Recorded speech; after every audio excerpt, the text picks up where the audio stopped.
My fiancé said, "Before I marry you, I want a prenup protecting everything I earn. I don't want to lose a cent." I answered, "Then sign whatever makes you feel safe." Adrian thought he had won. Months later, inside his attorney's conference room, he finally noticed one condition buried in the agreement he had demanded.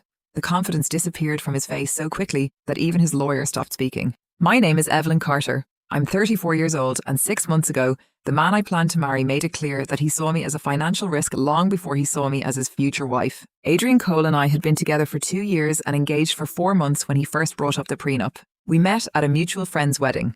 I was 32, he was 30, and he worked in pharmaceutical sales, earning close to $150,000 a year through salary and bonuses. Adrian was polished, ambitious, and meticulously organized. He tracked every investment, every quarterly bonus, and every career milestone with the same precision, always treating life like a business strategy.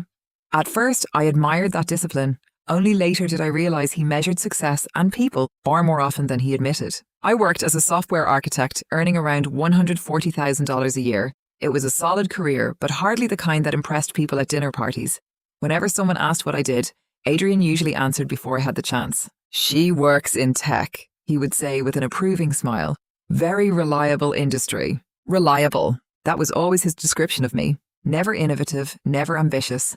Those were words he seemed to reserve for himself. What Adrian never understood was that my full-time job was only part of my career. For 6 years, I'd spent nearly every evening and weekend building a software-as-a-service platform from scratch. What began as a solution for a single client gradually grew through referrals and licensing deals until it generated roughly $400,000 a year with very little overhead. Despite the revenue, my lifestyle barely changed. I reinvested almost everything back into the business, drove a 5-year-old sedan, lived in an ordinary townhouse, and rarely discussed the company's finances outside meetings with my accountant. None of this was hidden from Adrian. He'd seen me working late countless nights, answering client calls during dinner, and dealing with server outages. He knew I'd registered my own software company, but after one interrupted dinner, he laughed, called it my expensive little hobby, and never asked another question. I simply smiled and replied, "It pays for itself." 2 months after our engagement, Adrian invited me to dinner. He cooked salmon, opened an expensive bottle of wine, and spent most of the meal distracted. Finally, he set down his glass and looked at me.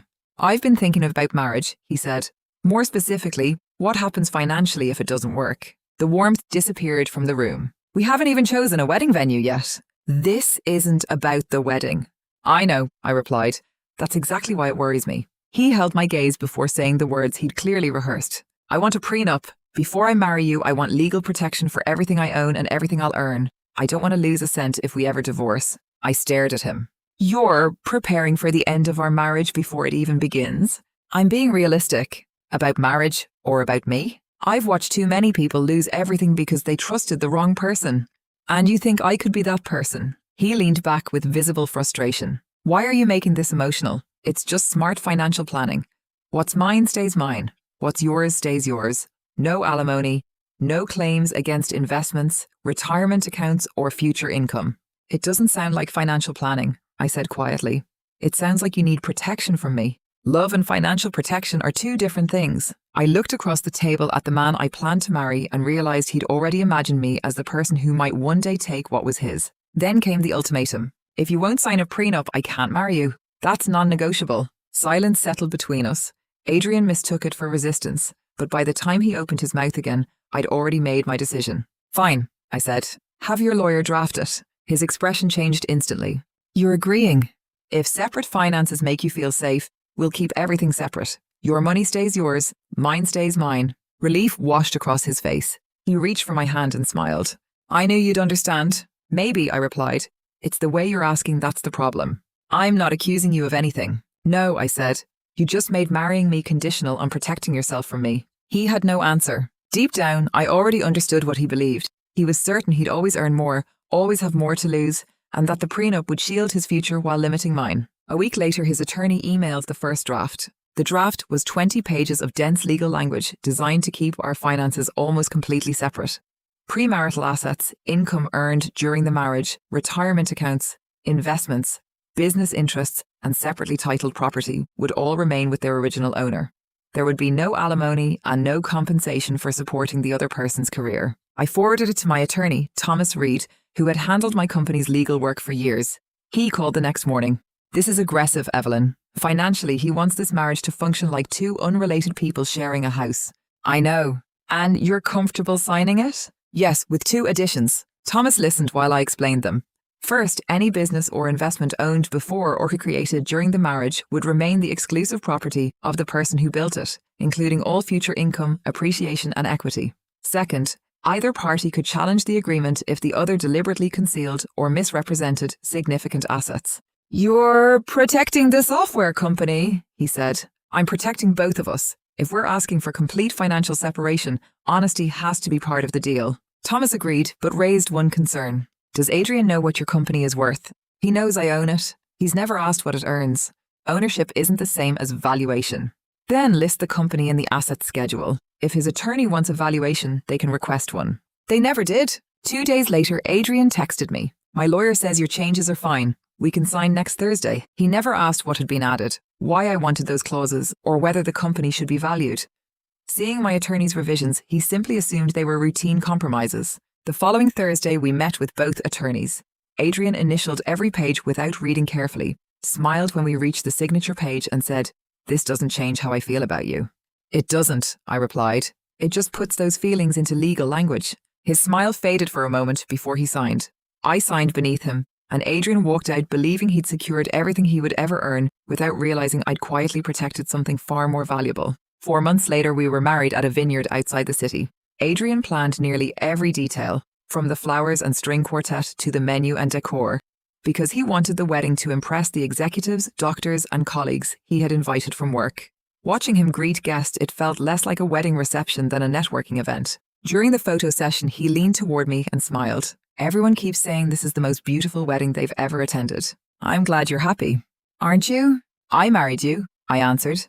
That was the only part that mattered to me. The photographer captured us smiling into the sunset. No one looking at those pictures would have guessed that only a few months earlier, Adrian had made our marriage conditional on protecting himself from me. After the honeymoon, we moved into my townhouse. Instead of buying a larger home after the wedding, we followed our attorney's advice and kept everything simple. My townhouse remained solely in my name. We split household expenses through a joint account, and everything else stayed separate. His salary, bonuses, and investments belonged to him. My salary and business income remained mine. On paper, the arrangement was clean. In reality, it made our marriage feel less like a partnership and more like two businesses sharing the same address. Adrian was perfectly comfortable with that. Whenever he received a bonus, he'd spend the evening reorganizing his investment portfolio while I reviewed server reports or product updates for my company. "Another strong quarter," he said one evening with obvious satisfaction. "That's great. I'm increasing my international investments." He glanced at my laptop. "Still working on that platform?" "Always." "You should learn to switch off." I smiled. "I'm trying." He laughed and returned to his spreadsheets without asking what I was building or noticing that my company's numbers had nearly doubled over the previous year. That was Adrian's blind spot. He only recognized success when it arrived with a promotion, an impressive title, or public recognition. My company grew quietly, solving expensive compliance problems for medical providers instead of making headlines. By the time we married, it served more than 80 companies on annual contracts. 3 months later, a larger technology firm contacted me. What began as discussions about licensing quickly became an acquisition offer, $8 million for 60% of the company, while I would retain 40% ownership and remain involved in product development. I read the email several times before calling Thomas, my accountant, and the 2 senior developers who had helped build the company from the beginning. I didn't call Adrian, not because I wanted to hide anything, but because there was nothing to celebrate yet. Deals collapse every day, and I refused to treat an offer as reality before every contract was signed and every dollar transferred. Over the following weeks, my schedule filled with conference calls, due diligence, and legal reviews. Adrian noticed I was busier than usual, but never asked why. One evening, he found me surrounded by contracts. "Big client? You could say that. Want Thai food? Sounds good." That was the entire conversation. The acquisition officially closed 3 months into our marriage. After taxes and fees, I would receive a little over $5 million in cash while keeping 40% of the company. It should have been the proudest moment of my career, yet I sat alone in my office staring at the closing documents, overwhelmed by how 6 years of late nights and constant sacrifices had suddenly become a number on a page. 2 weeks later, Adrian came home celebrating his own success. "I finally landed the hospital network account," he said, pouring himself a glass of wine. "Biggest deal of the quarter." I congratulated him, listened to every detail, and asked about the negotiation before he smiled and said, Enough about me. What's your news? My software company was acquired. His eyebrows lifted. Your little platform? A company bought 60% of it. Seriously? For how much? $8 million. The wineglass froze halfway to his mouth. What did you say? 8 million? He slowly lowered his glass, staring at me as though he expected me to laugh and admit it was a joke. For your company? Yes. How much of that is yours? All of the sale proceeds before taxes and fees. I also kept 40% of the company. The pride from his own announcement disappeared almost instantly. So you have $8 million. After taxes, a little over 5. And the company is still partly yours. I still own 40%. He leaned back in silence before asking, so the business was worth more than 13 million? Approximately. After a long pause, he looked toward my office. How long have you known? The deal closed 2 weeks ago. No, how long have you known the company was worth that much? I didn't. A private company doesn't have a fixed value until someone is willing to buy it. He walked to the window, staring at his reflection. You've been running a multi-million-dollar business this whole time. It didn't start that way. It grew. You never told me. I told you I owned a software company. You made it sound small. I told you it paid for itself. You never asked anything beyond that. He turned back toward me. Most people would assume a side project is exactly that. And most people would ask the person they're about to marry what she's been building every night for 6 years. His jaw tightened. You knew I didn't understand how big it had become. I knew you were never interested enough to ask. The room fell silent before he finally said, this changes everything. What exactly does it change? Our financial position. We've always had separate financial positions. That was the entire point of the prenup. You know what I mean? I don't. He met my eyes. I agreed to that contract believing I earned more than you. At that moment, everything finally made sense. This had never been about transparency. It was about hierarchy. You earned a higher salary from your day job, I said calmly. That part was true. But you were making hundreds of thousands through the company. The business earned revenue. Most of it went straight back into development. You still should have told me. You were the one who insisted everything you earned would stay yours and everything I earned would stay mine. That was before I knew. Before you knew I might end up with more than you? His expression hardened. Don't make this a competition. I'm not the one who admitted the agreement depended on believing you earned more. He sat back down heavily. This isn't what I agreed to.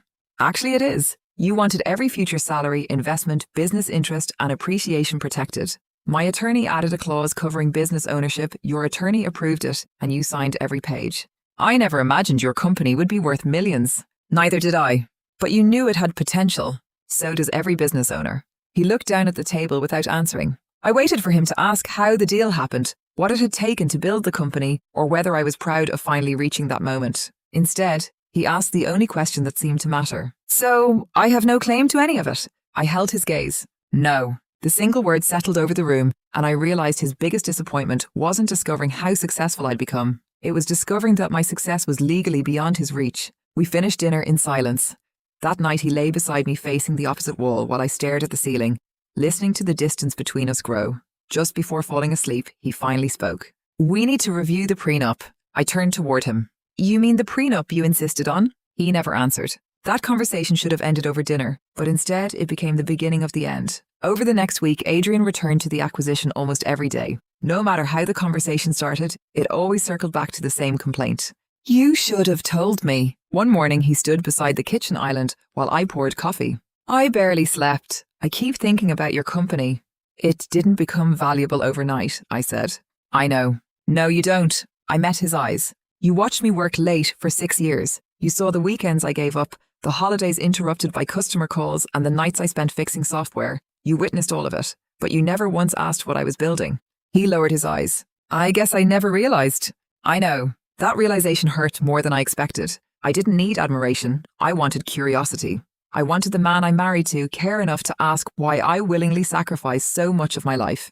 Instead, he dismissed it as an expensive hobby. Later that afternoon, he called me from work. I've been thinking, he said. The prenup doesn't reflect reality anymore. It reflects exactly what we signed. I signed based on what I believed. So did I. You knew more than I did. I knew about my own business. After a long pause, he finally admitted what he wanted. I think we should update the agreement.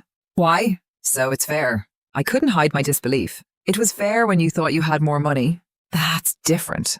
How? Silence filled the line before he answered quietly. I never expected any of this. Neither had I. Not the acquisition, not the money, and certainly not discovering that my husband's first reaction wasn't pride, it was regret over a contract he'd demanded. That weekend, his parents came over for dinner. Halfway through the meal, Linda smiled at me. Adrian told us your software company was sold. Congratulations. Only a majority stake, I said. Thank you. Before I could say anything else, Adrian interrupted. She never told me how valuable it was. The room immediately grew quiet. You didn't know? Linda asked. I knew she had some software project. It's a company, I said calmly. And you never asked about it. Linda looked at her son with obvious surprise. You never asked? He hesitated before shaking his head. She smiled gently. When your father started buying commercial properties, I ask questions every week. If someone you love spends years building something, curiosity comes naturally. Robert nodded with a quiet laugh. She asked almost every day. Adrian said nothing. The conversation soon moved on, but I couldn't ignore what had just happened. His parents weren't surprised by my success. They were surprised that their own son knew so little about the woman he'd married. That difference revealed more about our marriage than either of us wanted to admit. After his parents left, Adrian stayed quiet until he finally said, My mother thinks this is my fault. I never said that. You didn't have to. I also didn't ask her to. He sighed and walked into the living room. I feel like everyone sees me as the selfish husband. I haven't told anyone about our private conversations. You don't need to. I leaned against the doorway. Maybe that's because you're more upset about what I own than what I accomplished. His expression hardened. This always turns into me. It became about you the moment you stopped caring about what mattered to me. He walked upstairs without another word. Over the following month, the acquisition crept into almost every conversation. Whenever I met with my accountant, took a business call, or worked late, Adrian inevitably asked if it was about the money or about the company. The question sounded harmless, but resentment had replaced curiosity. That tension followed us everywhere. At a friend's birthday dinner, someone congratulated me on the acquisition and asked how long I'd been building the company. 6 years, I replied. That's incredible. Before I could say anything else, another guest smiled at Adrian. You must have known she was creating something special. He forced a laugh. I wish. Everyone chuckled, but on the drive home he gripped the steering wheel tightly. They made me look stupid. No, they assumed husbands usually know what their wives are building. You keep saying that, because it's true. I trusted what you told me. And I told you I owned a software company. You never asked anything beyond that. You should have explained. I would have, the first time you showed any interest. 3 days later, I came home to find legal articles spread across the coffee table. I've been researching, Adrian said. I glanced at the headlines covering prenups, business valuations, and financial disclosure. I also spoke with an attorney. What did they tell you? He thinks there may be grounds to modify the prenup because you didn't fully disclose your finances. I disclosed the company, not what it was worth. It didn't have a $13 million valuation when we signed, but it was already successful. If that mattered, your attorney could have requested financial statements, tax records, or an independent valuation. Nobody asked. He looked away, because we both knew why. Everyone involved, including Adrian, had assumed he was the wealthier spouse. His voice softened. I'm not trying to take your money. What are you trying to do? I think marriages should adapt when circumstances change. They already do. That's exactly why we signed a prenup. It wasn't written for something like this. It was written for exactly this. He frowned. The whole purpose was protecting whatever either of us might earn in the future. That's what you insisted on. He sat quietly before saying the words that finally exposed the real issue. You have millions, and I'm your husband. I held his gaze. Yes, but none of it belongs to us. For weeks he'd talked about fairness, transparency, and disclosure. Now the real problem was obvious. He wanted access. If our positions were reversed, I said, would you be offering to rewrite the prenup? He never answered. He didn't have to. A week later, Adrian walked into the kitchen holding his phone. I scheduled a meeting with my attorney to officially review the prenup. I'll bring Thomas. You've already called him. No, I just know I'll need him. That evening, I phoned Thomas and explained everything. He listened without interrupting before asking a single question. Has Adrian been arguing that you failed to disclose your finances? Almost every day. Good. His answer caught me off guard. I've been reviewing the agreement, he continued. Don't worry, we'll discuss it at the meeting. You sound confident. I am. Before hanging up, he added one last sentence. Bring your copy of the prenup. I have a feeling your husband won't enjoy reading it a second time. The meeting was set for 10 o'clock on Friday morning, downtown. The meeting took place at the same law firm that had drafted our prenup months earlier. When Thomas and I entered the conference room, Adrian was already seated beside his attorney, Patricia Lawson. He didn't greet me, offer coffee, or even acknowledge my presence. After everyone sat down, Patricia opened the discussion. My client believes this agreement was signed without adequate financial disclosure regarding Mrs. Carter's business interests. Thomas remained calm. On what basis? Mr. Cole understood his wife earned approximately $140,000 a year, but was never informed she owned a multi-million-dollar company. Thomas opened the prenup and turned it toward her. Let's look at the actual language. He pointed to the disclosure section. Owner of Carter Software Solutions, sole member, privately held software company established 6 years before marriage. My client disclosed ownership, he said. A valuation wasn't included because none existed at the time, and neither your client nor your office requested one. Patricia acknowledged the ownership disclosure, but argued that Adrian couldn't have understood the company's true value. A private company doesn't have a fixed market value, Thomas replied. When this agreement was signed, there was no acquisition offer, no obligation to predict one, and every financial record was available if your client wanted to review it. No one disputed that point. Changing direction, Patricia said, regardless, the circumstances have changed. My client believes the agreement should be modified. Thomas nodded. Then let's review the clause your client approved. He turned to clause 14. Any business or investment owned before the marriage or created during the marriage shall remain the exclusive property of the creating party, including all ownership interests, future appreciation, retained earnings, licensing income, acquisition proceeds, and equity. He looked around the table. My client proposed this language. Your office reviewed it, approved it, and your client signed every page. Adrian frowned. I don't remember that clause. You initialed it, Thomas replied evenly. It protects either spouse equally. Patricia gave a reluctant nod. That's correct. Adrian looked from the contract to me. So, the acquisition money belongs entirely to you? Under the agreement you insisted on, Thomas said. Yes. Silence settled over the room as Adrian stared at the document that had once made him feel secure. Patricia tried one final argument. Even if that clause stands, financial disclosure is still relevant. I agree, Thomas replied. Adrian immediately looked hopeful. Thomas reached into his briefcase and removed a neatly organized blue folder. Let's discuss disclosure. He placed several documents on the table, the company's registration, the asset schedule, and the signed amendment identifying Carter Software Solutions as Evelyn's separate property. My client disclosed everything required. Then he looked directly at Adrian. Now, let's review your disclosure. Adrian frowned. I disclosed everything. Did you? Thomas slid another set of documents across the table. Bank records, investment statements, and finally, probate records. Patricia studied them with growing confusion. What am I looking at? Thomas tapped the last document. Records showing Mr. Cole inherited approximately $300,000 from his grandmother 2 years before signing this agreement. Patricia's expression froze as she looked from the probate records to Adrian. Is this accurate? He didn't answer. Thomas spoke instead.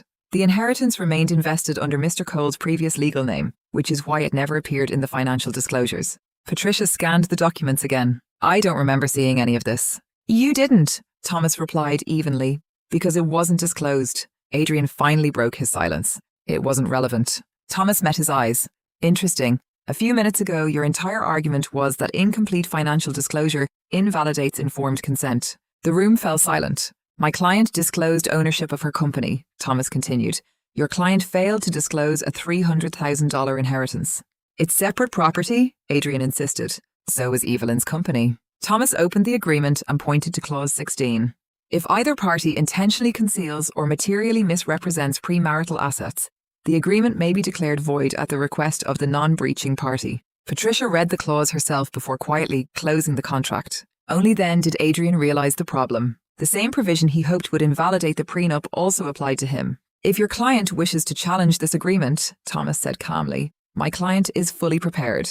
Patricia hesitated. If the prenup were declared void, then the contractual protections disappear, Thomas finished. Any dispute would proceed under normal marital property law. She nodded slowly. So the acquisition proceeds could become part of the marital estate, and every claim involving Mr. Cole's undisclosed assets, income, investments, and retirement contributions would become subject to litigation as well. No one spoke for several moments. The numbers were obvious. Even if Adrian gained anything, he would expose himself to years of expensive legal proceedings with no guaranteed outcome, and the only undisclosed premarital asset in the room belonged to him. Finally, Patricia closed her notebook. I'd like a few minutes alone with my client. Thomas agreed immediately, and we stepped into the reception area. I had a feeling this was coming, I said quietly. I suspected it while reviewing the original disclosures, Thomas replied.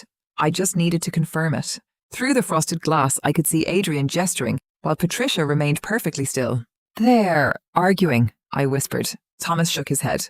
"They're calculating." About 25 minutes later, the door opened. Adrian looked drained. His tie was loose, his shoulders slumped, and he avoided my eyes altogether. Once everyone was seated again, Patricia spoke in a measured voice. "My client is withdrawing his request to challenge the prenuptial agreement. He acknowledges that it remains valid and fully enforceable." Thomas nodded. "My client has no intention of pursuing the disclosure issue regarding Mr. Cole's inheritance. As long as the agreement stays in force, Mrs. Carter is satisfied with the arrangement exactly as it was signed."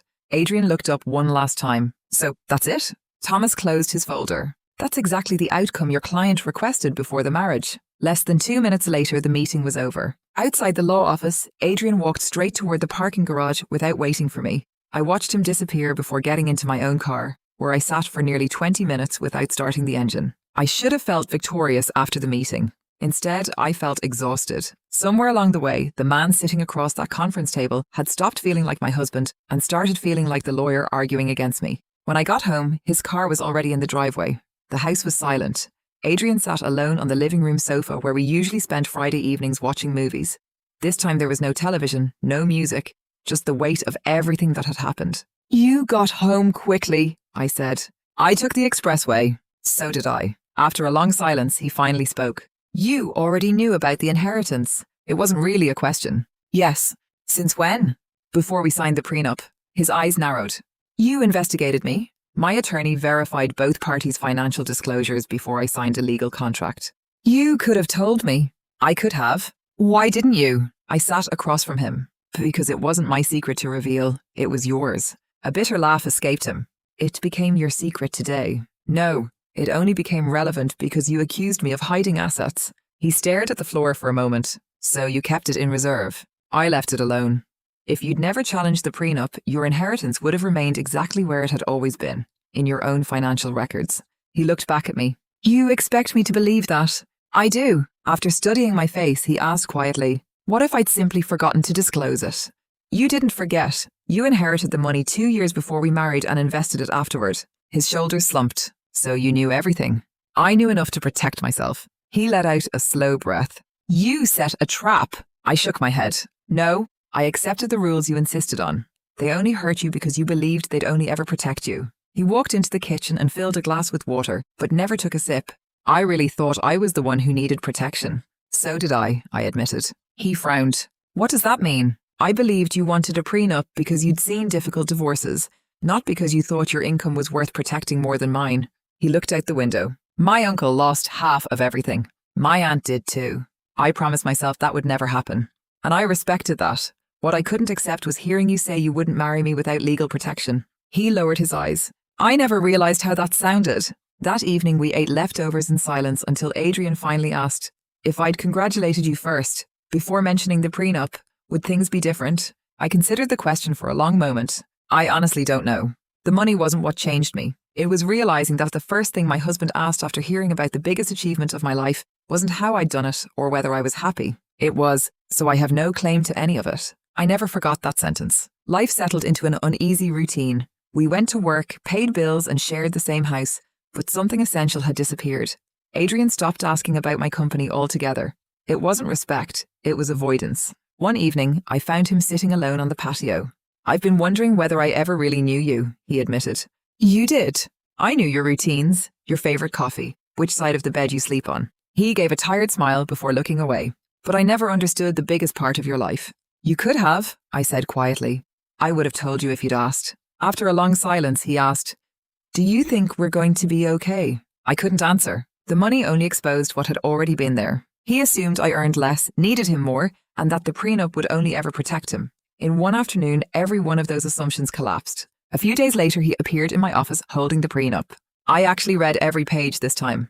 That would have helped months ago. He managed a faint smile. I thought planning ahead made me the smarter one. "You planned for the future. So did you." "The difference," I replied, "is that when you imagined success, you only imagined it happening to you." He didn't argue. He couldn't. That night he slept in the guest room for the first time since our wedding. The next morning I found a business card on the kitchen island. Marriage counselling. There was no note or apology, only a phone number and a circled appointment time. I stared at it. remembering the man who had once stayed awake all night beside me in the hospital and driven across town with soup when I was sick.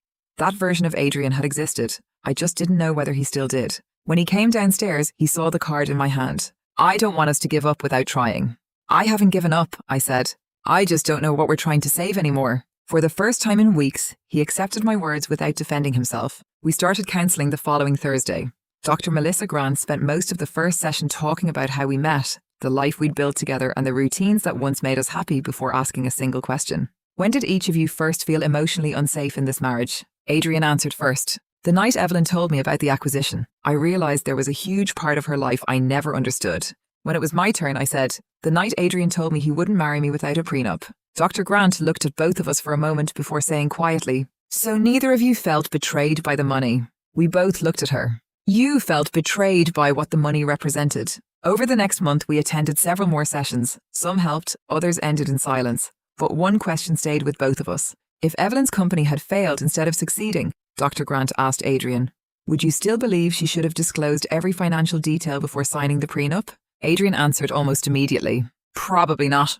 Why? He hesitated before letting out a quiet sigh. Because it wouldn't have mattered. Dr. Grant nodded. So the problem wasn't incomplete disclosure.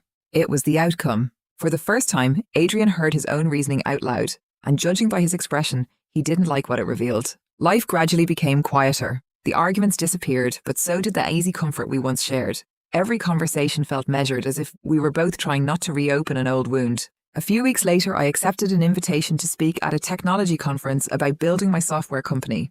When I told Adrian, he smiled.